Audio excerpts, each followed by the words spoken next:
کرنے جا رہے ہیں آڈٹ کو۔ اب تمام سرکاری اداروں کے اندر گورنمنٹ کی طرف سے فنڈنگ پرووائڈ کی جاتی ہے، اور اس فنڈنگ کو، اس فنڈ کو، بجٹ کو یوٹیلائز کرنے کے رولز اینڈ ریگولیشن بھی گورنمنٹ وضع کرتی ہے، ٹھیک ہے۔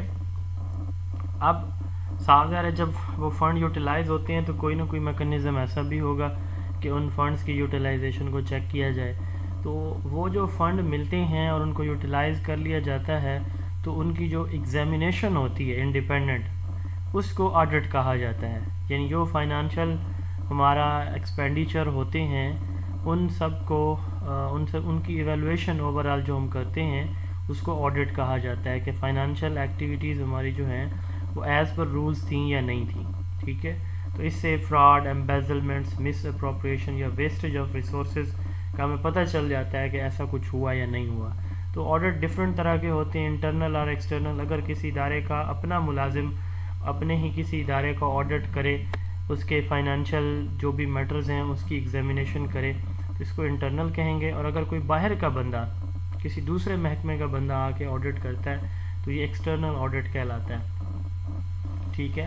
اس طرح پرفارمنس آڈٹ ہوتا ہے، یعنی آپ نے آپ کی اوورآل پرفارمنس کتنی رہی ہے، جو آبجیکٹیوز تھے، ٹارگٹ آپ نے سیٹ کیے، کیا وہ میٹ ہوئے کہ نہیں ہوئے، ٹھیک ہے۔ کتنے جو ٹارگٹس ہیں وہ آپ کے اچیو ہوئے، کتنے نہیں ہو سکے، ٹھیک ہے۔ کیسے چیزیں آپ کو ڈیلیور کی گئی تھی، کیسے آپ نے آگے امپلیمنٹ کی، تو یہ آپ کی پرفارمنس آڈٹ کہلاتا ہے۔ فورنزک آڈٹ،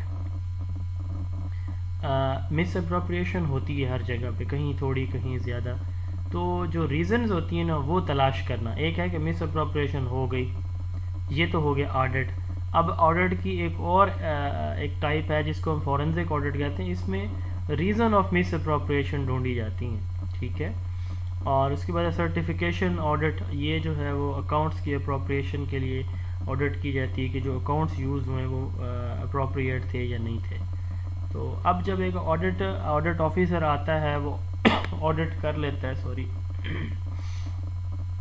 تو اس کے اوپر پھر وہ ایک رپورٹ بناتا ہے، اس کو آڈٹ پارا کہا جاتا ہے۔ آڈٹ پارا میں وہ بیسیکلی مس اپروپریشنز جو ہے نا وہ دیکھتا ہے۔ بیسیکلی جب ایک آڈٹ آفیسر آتا ہے وہ آبزرویشن اپنی دیکھتا ہے، آبزرویشن دیکھنے کے بعد وہ جو ڈی ڈی ہوتا ہے، ڈرائنگ اینڈ ڈسبرسنگ آفیسر، اس کے ساتھ وہ میٹر ڈسکس کرتا ہے کہ بھئی یہ دیکھیں یہ چیزیں جو ہے نا وہ میں نے نوٹ کی ہیں، اگر آپ کے پاس ان کا کوئی جواب ہے، کوئی ایویڈنس ہے تو آپ پرووائڈ کر دیں، ادروائز میں اپنی فائنل رپورٹ، جس کو آڈٹ رپورٹ کہا جاتا ہے، اس میں یہ بھیج دوں گا۔ تو بہرحال یہ پھر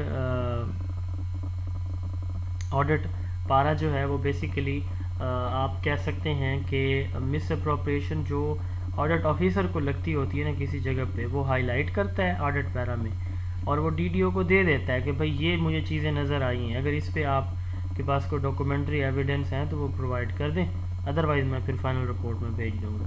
تو اس کو آڈٹ پیرا کہا جاتا ہے۔ یہ تین طرح کا ہوتا ہے: آرڈنری پیرا جس میں چھوٹی موٹی روٹین کی وائلیشن ہو رہی ہوں، ایڈوانس پیرا جس میں سیریس ارریگولیرٹیز ہوں، بڑی جو ہے ایمبیزلمنٹس ہوں، اور میف ڈیک پیرا یہ وہ پیرا ہوتا ہے، ایک ہوتی ہے ہماری ڈپارٹمنٹل اکاؤنٹس کمیٹی، ہر اس کی محکمے کی ایک کمیٹی ہوتی ہے، اس کو ہم ڈی ایس سی کہتے ہیں، ڈپارٹمنٹل اکاؤنٹ کمیٹی۔ تو آڈٹ آفیسر ان کے ساتھ وہ ڈسکس کرتا ہے، ٹھیک ہے۔